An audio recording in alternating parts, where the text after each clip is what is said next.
예, 여러분 제가 몰랐던 게 있습니다. 재료의 명칭에서 재료를 빼야 돼요. 이게 이 전주인가 전전주인가 하여튼 그 모의고사 문제 형식 그대로 복붙한 다음에 거기에서 바꿔 쓰다 보니까 제가 조건을 중간에 이걸 빼야 되는지 놓치고 있었어요. 그래서 전 재료가 내가 뒤에 명칭을 쓸 것만 봤는데 이것 때문에 재료 쓰라 그래서 자기 여기 돌 적었다라는 분들이 좀 계셔가지고 제가 정말 스미마셍합니다. 죄송합니다. 이 재료의 명칭이 아니라 평행 팔각이랑 소다율이 물어보는 게 맞았습니다. 뒤로 넘어가서 7번 문제 같이 풀도록 하겠습니다. 자, 7번 문제는 조금 쉬웠습니다. 부석사 무량수전이랑 화엄사 각항전 문제를 냈는데요. 거의 구조가 유사하죠. 하지만 차이점이 있습니다. 가는 지붕이 하나밖에 없는데 나는 지붕이 두 개예요. 이 한국권 쪽에서 이걸 뭐라고 부르죠? 겹지붕이라고 얘기를 하죠.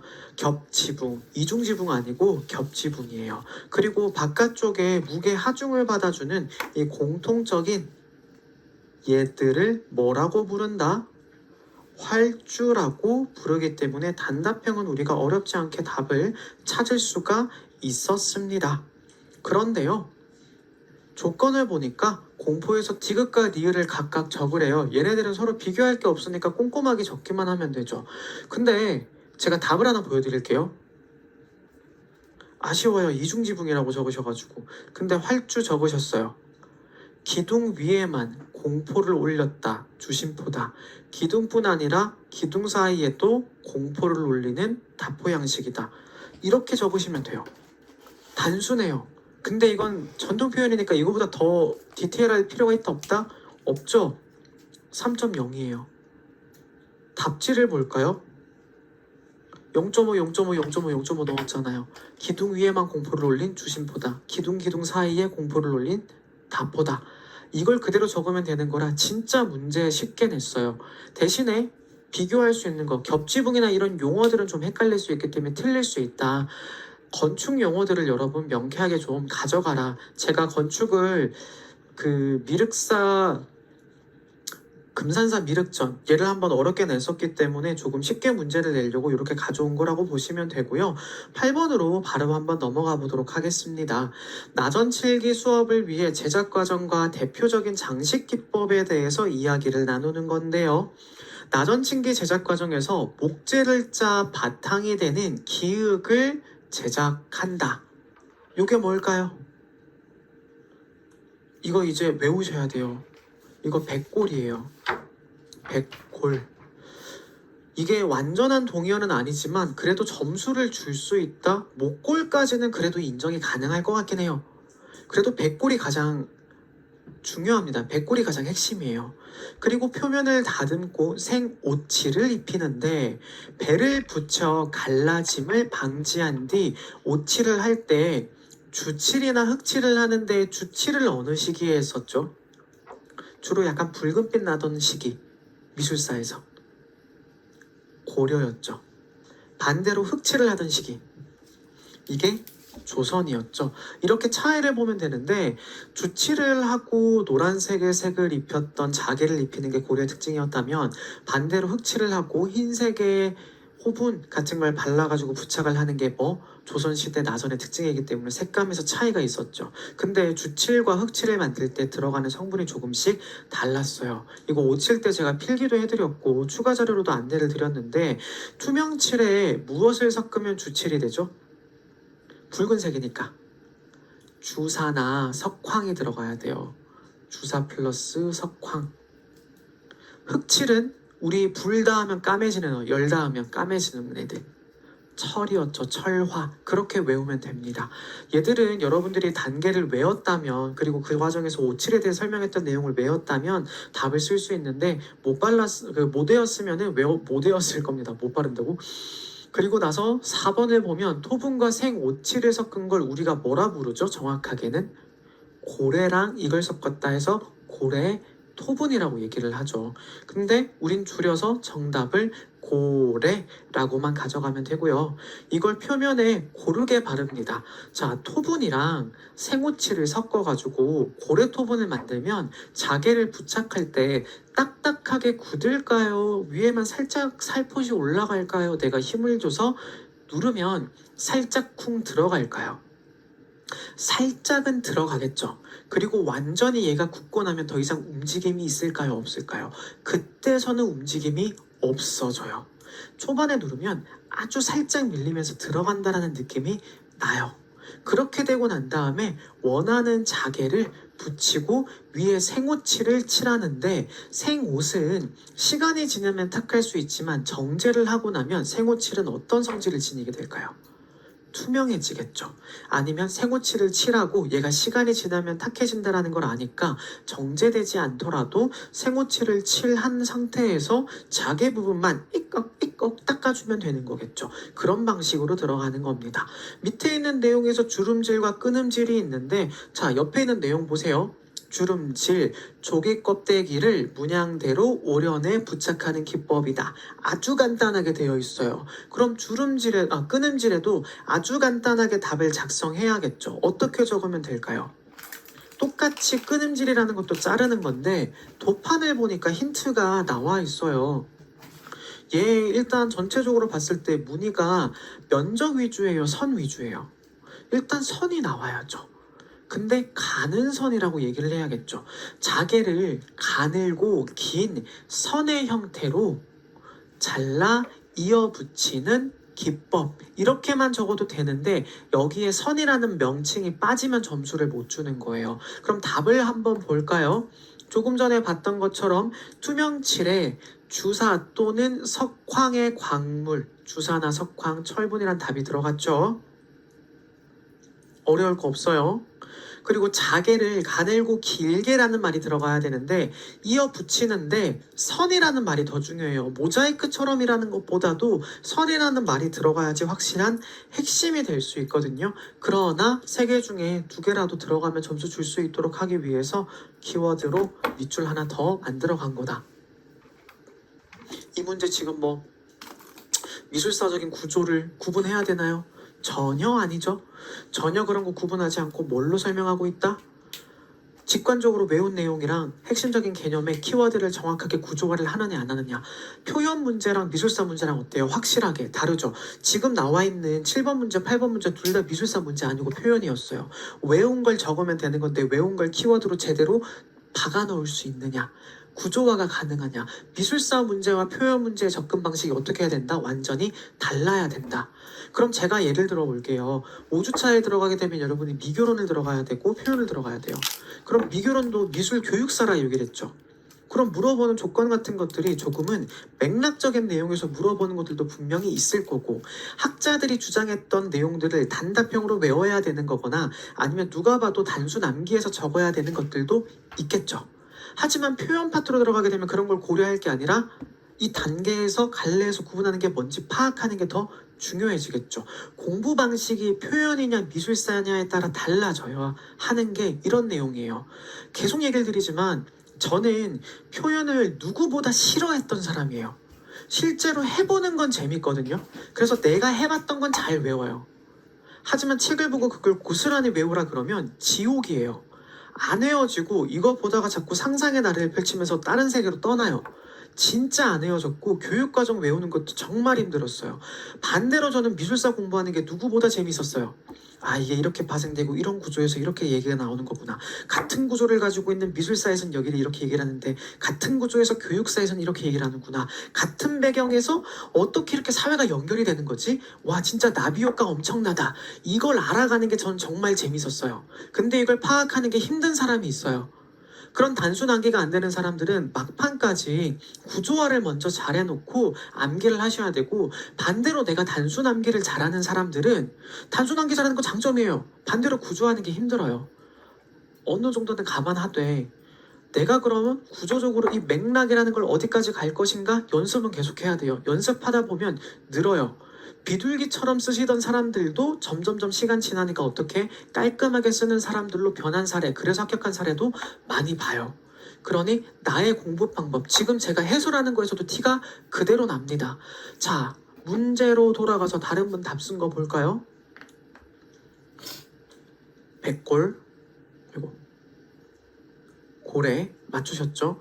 주치를 만들기 위해서는 잘 배우셨어요? 주사를 넣어야 한다. 투명칠에는 철분을 넣어 제작한다. 맞췄죠? 0.5, 0.5, 1.0 가는 거예요. 긴 띠 모양으로 각행한 자개를 원하는 길이대로 끊어가며 부착한다. 기하학적인 문양이다. 이게 4점짜리입니다. 지울 내용이 있다 없다? 없어요. 옆에 있는 표 내용대로 쓴 것보다는 조금 길기는 한데 그래도 이 정도면 저는 간결하다고 생각은 들어요. 확실하게 점수를 가져가는 내용으로 답을 잘 작성해 주시고 암기를 하셨다. 자, 옆으로 넘어가 보겠습니다. 이번에는요 9번 문제인데요.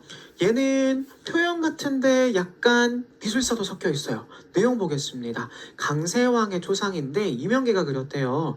조선 후기의 문인이자 화가인 강세왕의 초상화로 골상하게 기초해 얼굴의 높은 곳을 얼굴의 5 주요 부위를 명산에 비유했다. 이걸 뭐라 부르죠? 오악. 어렵지 않죠? 근데 만약에 서답에서 시험 문제 이렇게 나올 수 있어요. 오악의 위치를 찾아라. 어딜까요?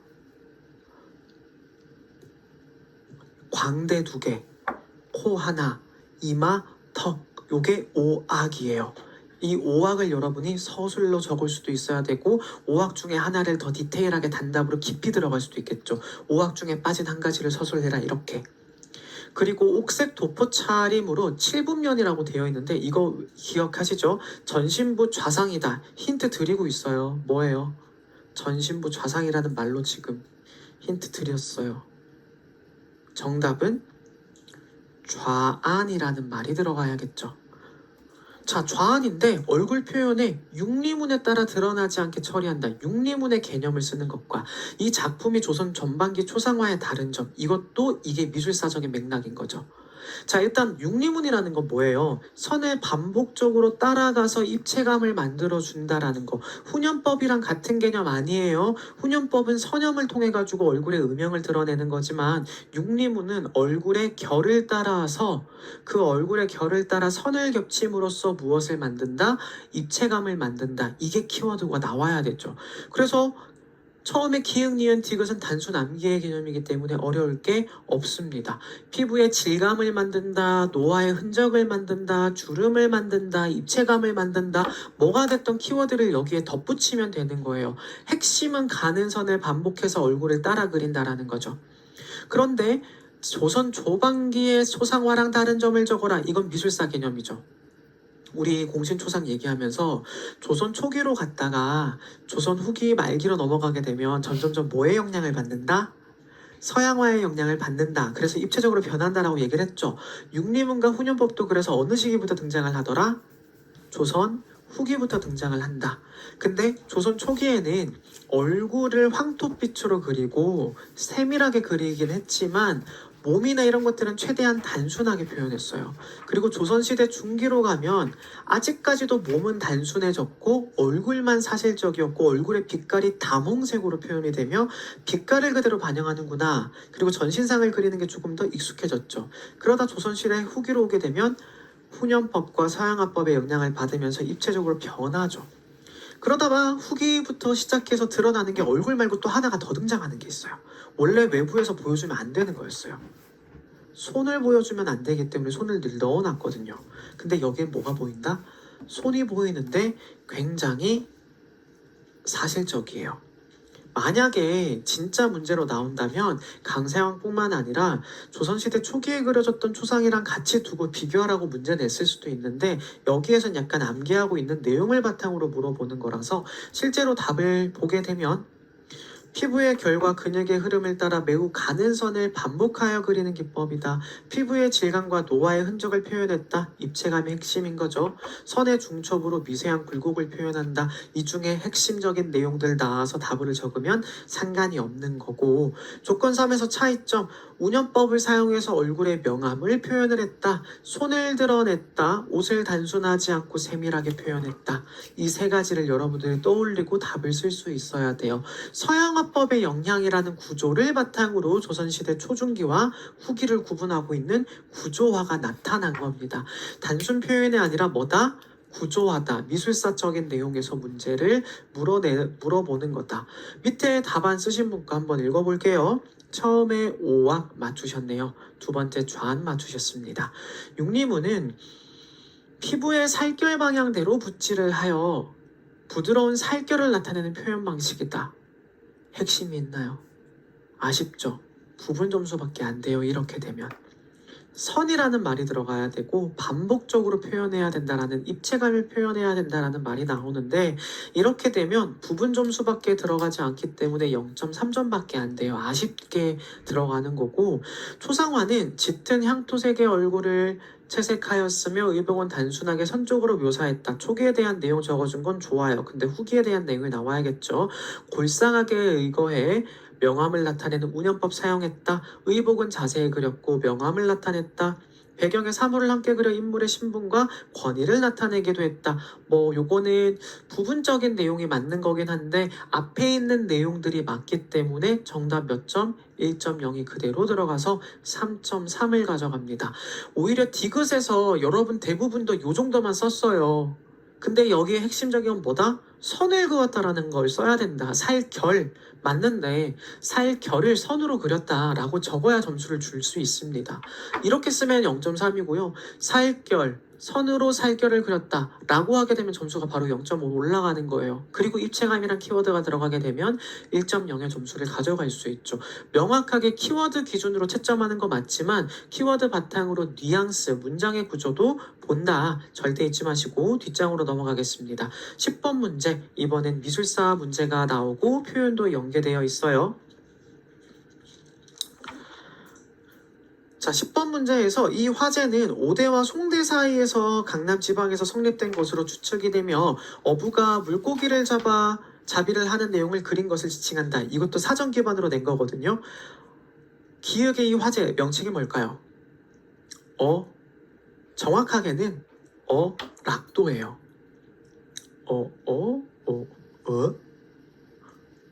락도. 요거 세계미술용어사전에서 찾으시면 됩니다. 미술대사전에서 찾으면 되는데 이 어락도가 같은 말로 어부도라고도 불릴 수 있다. 둘 중에 뭐라도 작성을 하면 점수는 드린다. 자, 이 가 누구의 그림일까요? 농목의 대비가 굉장히 강하지 않아요? 시기적으로 한번 유추해보세요. 농목의 대비가 일단 좀 강하고요. 와, 무기 진짜 진하다. 대비가 엄청나다. 한쪽으로 치우쳐져 있네? 어느 일까요? 참고로 한국 아니에요. 중국이에요. 힌트 다 드렸는데 맞춰야 되는데. 시기. 방금 정답 나온 것 같은데? 농묵이 이렇게 대비되는데? 강해라. 무게 대비가 엄청나다. 병각이다. 청나라요? 명나라요? 명나라 뭐예요? 명나라까지 왔어요. 절파예요.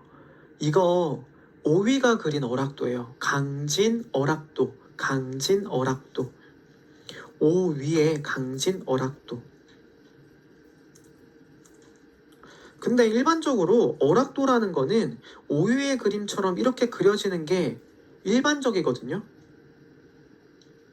근데 나 그림을 보니까 이거 누가 그린 거냐면 김득신이 그린 거예요. 김득신이 그린 건데 강변회음이라고 합니다. 강변회음이라고 하고 옆에 부제로 어락다라고 같이 붙어 있어요. 어부가 물고기 잡이를 하는 내용을 그린 것으로 강변회음, 강변에서 사람들이 모여서 논다. 물고기 잡이를 하는 내용을 그린 것으로 산수화 방식으로 그려지는 게 일반적인데 특이하게도 조선시대 누가 김득신은 풍속화로 재해석해서 좀 다른 분위기가 나타나더라. 비교단자 만들어 놓은 거죠. 잘 만들어야겠죠. 일단 기역에 해당하는 화제의 명칭은 뭐다? 어부도 어락도예요. 그 주제에 관해서 우리 이거 이미 많이 얘기했습니다. 제가 이 어부도 많이 그렸던 사람 중에 오위 말고 원나라 말에 이 사람 있다 그랬죠. 집안의 자산 전부 다 친척들한테 나눠줬던 사람. 오늘도 얘기가 나왔던 사람. 예찬이죠. 예찬의 어부도에는 심지어 어부조차 등장하지 않아요. 자연 속에서 산다라는 걸 보여주고 은일자적하게 보여주겠다. 그럼 어락도는 뭐다? 이상향이다. 일종의 은일자적한 이상향이고 속세에서 떨어져 나와서 나는 내 마음의 평화를 찾는 게 목표다라는 걸 그리는 게 어락도예요. 그 내용을 적으면 돼요. 그리고 나서 니은에 해당하는 내용을 서술할 것, 풍속화로 재해석해서 산수와는 다른 분위기. 그럼 여러분 앞에 보세요. 보세요. 가는 엄청 넓죠. 은일자적하다라고 지금 화제 얘기하라 그랬잖아요. 주제 적으라 그랬으면 그거랑 연결되겠죠. 조용하고 고요하고 자연에 대한 관심이 강하죠. 근데 비교해보면 얘는 자연이 중심이에요, 인물이 중심이에요? 인물이 중심이고 얘네들이 뭐 하고 있어요? 고기 구워 먹고 있어요, 지금 불에다가. 그래서 지금 뼈다귀 그려놨거든요. 이게 딱 보자마자 느끼는 건 그럼 현장적이다. 풍속화니까 키워드 또 뭐 들어가야 돼요? 인물 중심이기 때문에 해학적이다. 은일자적함이 아닌 무엇을 상황을 묘사하는 것이다. 라고 도판을 보고 우리가 못 적을 내용이 아니에요. 도판을 보고 비교를 하고 구조화를 해야 돼요. 이해가 되시죠? 이거 문장 그대로 가져가 보면 결국에는 물고기를 구워서 먹는 상황을 묘사했다. 그럼 상황 묘사라고 하면 되죠? 상황 묘사, 현장 중심, 자연스럽게 해학적이고 인간미 있다. 인물의 표정 동작 중심의 소박한 분위기가 만들어진다. 밑에 있는 내용이랑 연결되면서 어려울 게 없는데 여러분들이 어렵게 생각하면 한없이 어렵다. 내가 도판을 보고 비교할 수 있는 눈이 필요하다. 이게 바로 뭐다? 비교 단자다. 비교 단자 중에서도 이런 식으로 접근이 가능합니다. 여러분 오락도에서 그리고 풍속화에서 강변회원 보신 적 있어요? 거의 없을걸요? 민속학에서만 다루지 미술사에서 많이 다루지 않는 작품인데 어락도라는 주제를 풍속화로 그린 그림이 저거밖에 없기 때문에 제도 시험 문제 나올 수 있는 거예요. 이해가 좀 되시죠? 이런 식으로 문제가 충분히 나오고 마지막으로 얘는 뭐다? 정두섬이묘예요. 밑에 있는 애를 보세요. 확실하죠? 위에 있는 거 약간 아리까리한데? 근데 밑에 있는 거 뭐예요? 누가 봐도 뭐처럼 생겼어요? 못으로 생겼죠. 근데 위에 있는 애도 아리까리한 게 왜냐 조행묘는 이렇게 생겨서 이렇게 빠져나와야 돼요. 이렇게 해서 옆으로 빠져나오면 안 돼요. 얘는 근데 지금 이렇게 생겨서 옆으로 빠져나왔죠. 그래서 얘는 정두섬이묘예요. 밑에 있는 애도 그렇고 정두섬이묘예요. 조행묘와 정두섬이묘를 헷갈리지 말아라 라고 하면서 진짜 불을 켜고 여기서 정두섬이묘에 있는 것들 다른 것들 이 사람도 지금 여기도 정두섬이묘 다른 데 곳에서도 정두섬이묘 열심히 찾아가지고 확대한 겁니다. 이해되시죠? 마지막 문제 11번 보겠습니다. 이번엔 뭘로 비교 단자 만들었어요? 지금 여기서 표현으로 들어갔어요. 미술사 문제 아니에요. 이거 존재, 주제를 물어보고 미술사적인 주제를 물어보는 게 아니라 공통적인 주제 물어봐요. 이거 세 가지를 물어보는 거 도석인물 하잖아요. 도석인물화 중에서도 존자가 누굽니까? 존자를 아니고 존자, 나한을 의미하는 거잖아요. 나한을 그리는데 가나다의 나한 그리는 방식이 모두 같다 다르다? 다르다. 제가 그래서 시험 문제 나올 수 있는 것 중에서 얘도 시험 문제 나올 수 있는 게 고려시대 불화랑 얘랑 표현 방법 다르니까 비교하는 것도 중요하다고 얘기를 했죠. 굉장히 배채법을 바탕으로 장식적인데 얘는 그런 색깔이 있다 없다? 없다. 그리고 얘 줘놓고 뭐 물어볼 수 있다? 앉아있는 자세 뭐다? 상현좌 물어볼 수도 있다. 이런 식으로 문제의 내용은 굉장히 무궁무진하다. 근데 가에서 작품을 봤을 때 이 작품 표현 특징이 바로 뭐였습니까? 얼굴을 일부러 기이하게 그렸죠. 그리고 꼼꼼하게 공필로 그림을 그렸었어요. 왜? 당시에 나한들이란 존재는 수행하는 사람이었기 때문에 일반인의 모습을 하면 된다 안 된다? 안 된다. 그래서 수행하는 인물로서 눈이 깊게 패이거나 안구가 툭 튀어나왔거나 아니면 이 눈썹 안쪽이 너무 높거나 그 기이하게 인물이 아니라 약간은 괴물처럼 그린다. 얼굴의 형태를 굉장히 기이하고 굴곡지게 그리거나 마르게 그린다거나 뭐가 됐든 이런 식의 묘사를 적어주게 되면 점수를 받을 수 있어요. 그리고 나서 두 번째 보는 게 표현 방식인데 얘랑 비교해도 사실 답은 되죠. 얘의 표현 방식은 꼼꼼하게 그리는 뭐다? 공필이에요. 근데 얘로 비교하면 얘는 간필도 있지만 어떻게 되어 있어요? 묵을 빠르게 치고 들어가는 것과 함께 발목이죠. 발목과 간필이 어느 정도 적혀 있는데 얘는 공필이라고 보긴 애매해요. 꼼꼼하진 않아요. 근데 어떻게 했어요? 선묘로 그렸는데 이 상자의 나한의 특징이 뭐였죠? 목탄으로 뭔가 그림을 그린 것처럼 밑에 스케치처럼 뭘로 먼저 그렸다? 단묵으로 그려놓고 그 위에다 뭘로 그렸다? 녹묵으로 위에 한 번 더 따 그렸잖아요. 그럼 그 내용에 대해서 집중을 한다면 나와 나 중에서 선묘 중심은 어디예요? 다가 선묘예요. 나는 발목과 간필 중심이에요. 그걸 기준으로 비교해서 쓰면 되는 거예요. 아는 개념을 비교하는 게 무엇보다 중요하다. 그럼 밑에 있는 답을 쓰신 분 거 이분 두 분의 답을 이번에 가져와 봤는데 자 일단 나하는 두 분 다 맞추셨습니다. 그리고 나서 답에 있는 내용들 한번 찾아볼 건데 나한의 표현 특징은 오랜 수행의 모습을 그대로 보여주듯 찢어진 듯한 옷과 주름진 얼굴 애매하죠. 키워드가 조금 남루하다 주름지다 아쉬웠습니다. 나의 작품에서 보여주는 붓의 사용 방식은 진한목의 발묵 빠른 칠피의 간필법 간결하게 표현되었다. 간결하다라고 보기에는 조금 애매해요. 근데 다는 백묘법이다. 이거 핵심으로 들어갈 수 있어요. 선묘로만 들어간다라는 말이 들어가면 되니까.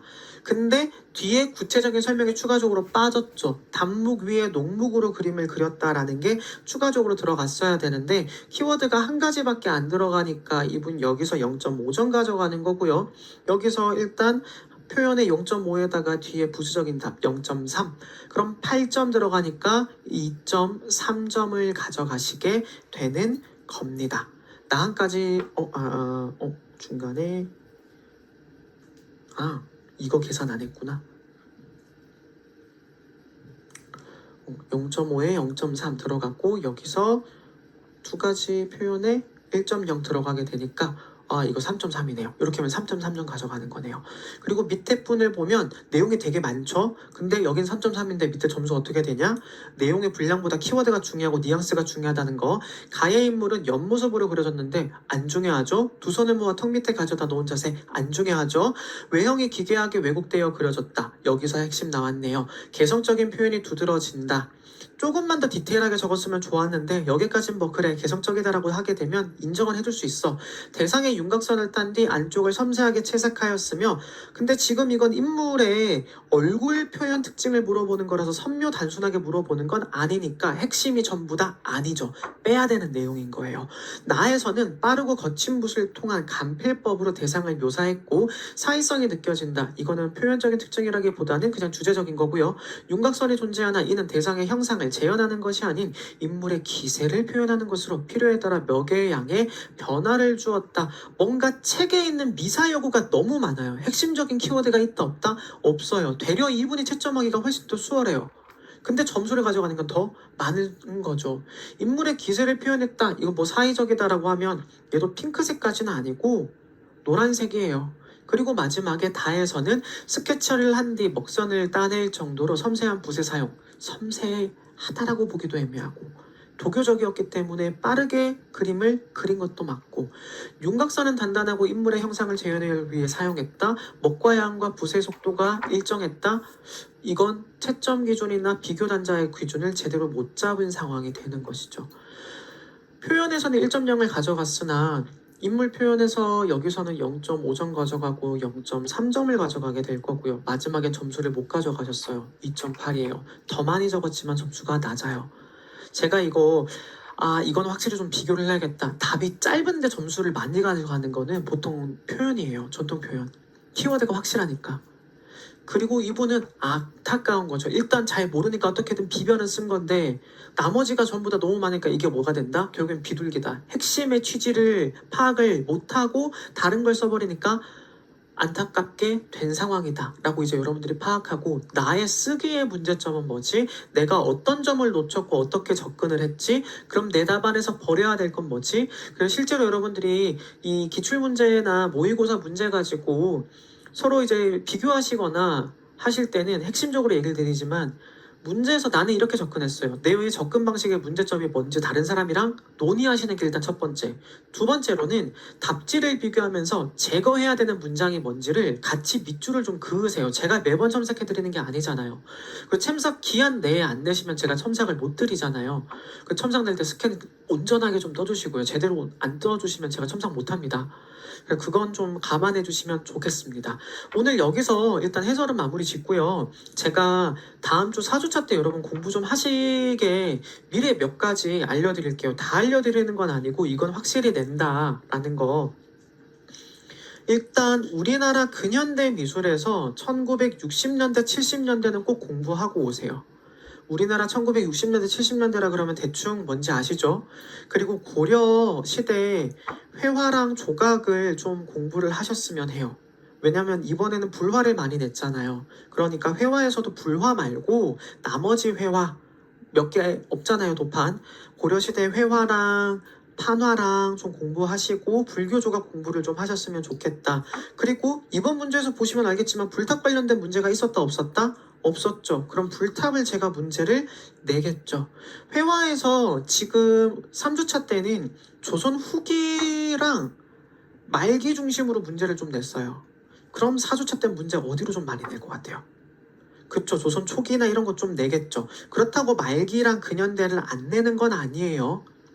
후기가 항상 핵심이기 때문에 후기는 한 번의 문제는 나가는데 후기를 보세요라고 말하는 게 의미가 없는 게 후기는 너무 많아요. 하지만 조선 초기는 꼭 좀 보고 오셨으면 좋겠다라는 거랑 이제 장석 관련해서 꼭 외워오시고 단청 관련돼서 좀 꼭 외워오세요. 혼색체로 기억하시죠? 색채. 건축이랑 연계해서 문제 낼 수 있으니까 꼭 보시고 나머지는 여기 안 적어 놓은 것도 있어가지고 염색은 당연히 보셔야 되는데 동양미술사도 좀 있지. 동양미술사에서 내가 뭐 냈지?